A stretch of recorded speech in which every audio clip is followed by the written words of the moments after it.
రవికిరణ్ గారు ఏంటి రవికిరణ్ గారు మొత్తాన్ని వ్యక్తిగత దోషంలో వ్యక్తిగత విమర్శలు అనేది నిజంగా ఇప్పుడు జనసేన పార్టీ తక్కువ సీట్లో పోటీ చేస్తుంది కాబట్టి సరే మనం ఓటు వేద్దామా లేదా అని డైలమాలో ఉన్నటువంటి కొంతమంది కూడా జగన్మోహన్ రెడ్డి గారు వ్యక్తిగతంగా పవన్ కళ్యాణ్ గారు టార్గెట్ చేయడం వల్ల ఖచ్చితంగా ఈయన ఓడించాలి జగన్మోహన్ రెడ్డి గారిని పవన్ కళ్యాణ్ గారికి అండగా నిలబడాలనేటువంటి పరిస్థితులు కనపడతా ఉన్నాయి. ఏమంటారు? వ్యక్తిగత విమర్శలు అనేది ఇప్పుడు ప్రతి ఒక్కరి కుటుంబం ఉంది. మీకు ఓ ఫ్యామిలీ ఉంది, నాకు ఓ ఫ్యామిలీ ఉంది.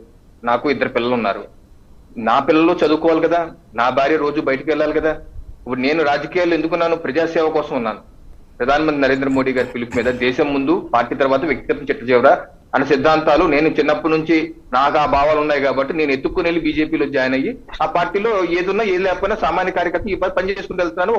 ఒక దేశానికి సేవ చేస్తాను ఫీలింగ్ తో పనిచేస్తాను. నాకు ఏది వచ్చినా రాకపోయినా నేను ఏది ఆశించకుండా సర్వసం పని చేసుకుంటూ వెళ్ళిపోతాను.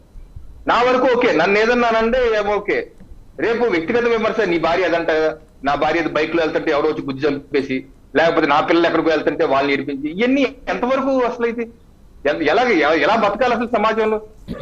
దీనికి అసలు ఎవరు తెరదీసింది? ఎవరు ఆంధ్రప్రదేశ్ రాజకీయాల్లో ఈ పోకడలకి? నేను ఆ డిస్కషన్ పోడు. నేనేదంటే ఎవరు చేసినా తప్పే. ఇది అందరికీ, అందుకని అందరికీ కుటుంబాలు ఉన్నాయి, అందరికీ కుటుంబాలు ఉన్నాయి. ఒక్కసారి చేస్తే అది ఆగదు. అన్ని చెడ దావానాలంగా వ్యాపించేసి ప్రతి ఒక్కరిని దహించేస్తారు. ప్రతి ఒక్కరిని దహించేస్తారు. అది నువ్వు ఆ రాయేసిన సతీషే కదా అనుకుంటే రేపు రాయేసి నా పిల్లడు కూడా కావచ్చు. మనం చేస్తున్నటువంటి విధానాల కారణంగా రేపు రాయేసి మీ పిల్లోడు కావచ్చు, నా పిల్లోడు కావచ్చు.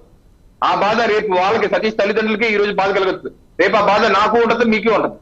సో ఇది ఒక సమాజంగా, ఒక మనుషులుగా, విజ్ఞత ఉన్న మనుషులుగా, వివేకం ఉన్న మనుషులుగా మనం తప్పనిసరిగా ఇటువంటి దూరం పెట్టవలసిందే. ప్రధానంగా రాజకీయ నాయకులు అంటే ఎవరు? ఎదుటోటికి కాళ్ళకి ముళ్ళు గుచ్చుకుంటే తన కంట్లోంచి కన్నీరు వచ్చేవాడు రాజకీయ నాయకుడు. అంతేగాని నీ ఇంట్లో పిల్లకో లేకపోతే నీ ఇంట్లో నీ గుచ్చుకుంటే వచ్చే కన్నీరు వచ్చే రాజకీయ నాయకుడు కాదు. సమాజంలో ఉన్న సమస్యలు స్పందించి ఆ సమస్యను తన సమస్యగా భావించి దాని సమస్య పరిష్కారం కోసం తన అనుకున్న సిద్ధాంతాల ఆధారంగా ప్రాణత్యాగం కూడా చేసేవాడు రాజకీయ నాయకుడు.